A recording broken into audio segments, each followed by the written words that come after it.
अस्सलामुअलैकुम। Fauzia cooking corner में खुश आमदीद। जहाँ रहें खुश रहें, आबाद रहें, अपनों के साथ रहें। अगर अभी तक आपने मेरे चैनल को सब्सक्राइब नहीं किया तो जल्दी से सब्सक्राइब कर दें और साथ ही बेल के आइकन को प्रेस कर दें ताकि आपको मेरी हर नई आने वाली वीडियो बआसानी देखने को मिल सके। आज मैं आपके साथ शेयर करूँगी अचार गोश्त। घर के मसालों से तैयार करदा अचार गोश्त, कोई डब्बे की इसमें ज़रूरत नहीं होगी।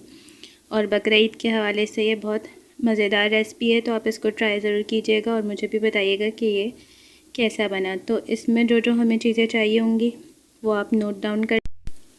तो यहाँ पर मेरे पास है ये बीफ का गोश्त 1.5 किलो, आप हड्डी वाला भी ले सकते हैं। और 1.5 किलो मेरे पास ये टमाटर की प्यूरी है। उसके बाद है ये 1.5 पाव दही। ये मेरे पास बड़ी मोटी वाली हरी मिर्चें हैं 18 अदद।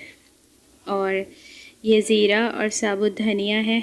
ज़ीरा भी 1.5 टेबल स्पून है और साबुत धनिया भी 1.5 टेबल स्पून है। इन दोनों को मैंने मोटा मोटा कूट लिया है।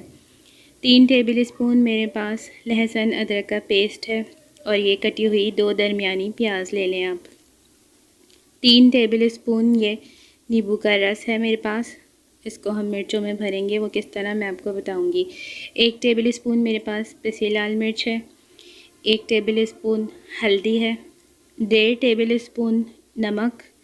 और ये है मेरे पास मेथी दाना 1 टेबल स्पून, कलौंजी भी 1 टेबल स्पून, पिसा गरम मसाला भी 1 टेबल स्पून, कुटी लाल मिर्च भी 1 टेबल स्पून। और ये 1.5 टेबल स्पून मेरे पास सौंफ है, इसे भी मैंने मोटा मोटा कूट लिया है। तो ये तमाम मसाले हैं जिसे हम गोश्त के ऊपर लगाएंगे और फिर गोश्त को हम रेस्ट देंगे। तो ये मैं आपको बताती हूँ सब। इन दोनों को भी, ज़ीरे को भी और साबुत धनिया को भी मैं इनमें मिला रही हूँ मसालों में, और फिर मैं इनको एक जान कर लूँगी ताकि नमक, मसाले और हर मसाला जो है वो अच्छी तरह से मिक्स हो जाए, इस तरह से। अब 1.5 टेबल स्पून मसाला मैं अलग निकाल रही हूँ, वो मैं मिर्चों के साथ नींबू का रस डालकर उनको भरूँगी। वो मैं किस तरह से करूँगी आपको बताऊँगी। तो तकरीबन 1.5 टेबल स्पून मैंने ये निकाल लिया है मसाला, बाकी ये सारा गोश्त के ऊपर जाएगा।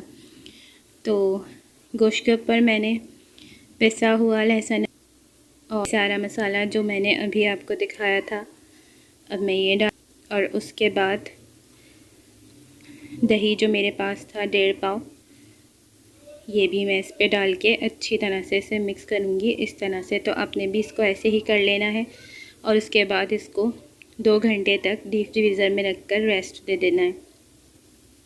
पैन में मेरे पास 6 कप जो है वो तेल है। अब इसमें मैं प्याज डालूँगी। प्याज को बहुत ज़्यादा लाल नहीं करना, बस हल्का सा कलर चेंज करना है प्याज का। तो जब इस तरह से हल्का सा प्याज का कलर चेंज हो जाएगा तो हम उसमें गोश्त डालेंगे जो हमने मैरिनेट किया था। सारा गोश्त डालकर हम इसको चलाएंगे, मिक्स करेंगे ऑयल में ऊपर नीचे अच्छी तरह से। जब ये हो जाएगा तो फिर हम इसमें टमाटर प्यूरी शामिल करेंगे। तो इसका कलर देख लें आप, कितना अच्छा लग रहा है। और ये 1 से 2 मिनट मैंने इसको पका लिया है। अब मैं इसके अंदर टमाटर की प्यूरी डाल रही हूँ, ये सारी। उसके बाद हम इसको फिर अच्छी तरह से मिक्स करेंगे और फिर ढककर पकने देंगे। ये गाय का गोश्त है तो 2 घंटे में ये तैयार होगा।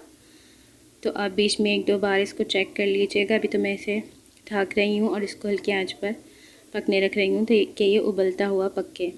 तो ये मेरे पास है हरी मिर्चें और ये मसाला जो मैंने निकाला था आपके सामने। अब ये लेमन का जूस मैं इस मसाले में डाल रही हूँ और इसको अच्छी तरह से मिक्स करके मिर्चों में भर दूँगी। मिर्चों को मैंने कट लगा लिया है, ये देखें, इस तरह से सारी मिर्चों में कट लगा लेने हैं आपने और इस मसाले को इसमें भर देना है। तो ये मसाला मैंने भर लिया है मिर्चों में।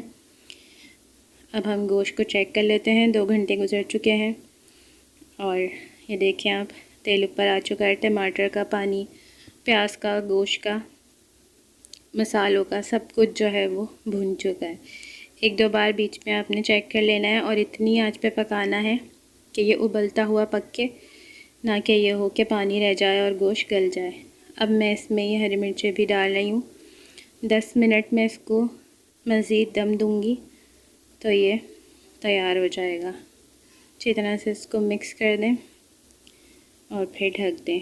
10 मिनट हो चुके हैं तो देखें मिर्चों ने अपना कलर चेंज कर लिया है। बहुत ज़्यादा नहीं गलाना मिर्चों को, वरना जो उसमें मसाला है वो सारा बाहर निकल जाएगा। बस हल्का सा गलाना है और हल्का सा इसी तरह से रखना है जैसे ये अभी नज़र आ रही है। तो ये देख लें आप कितनी मज़ेदार सी इसकी शक्ल हो रही है। तो आपने जो है इसको इसी तरह से बनाना है। गोश्त हम चेक कर लेते हैं कि गल गया कि नहीं। 2 घंटे में 2 से 2.5 घंटे भी लगते हैं अगर बड़े जानवर का गोश्त हो तो, फिर वो गोश्त के ऊपर डिपेंड करता है।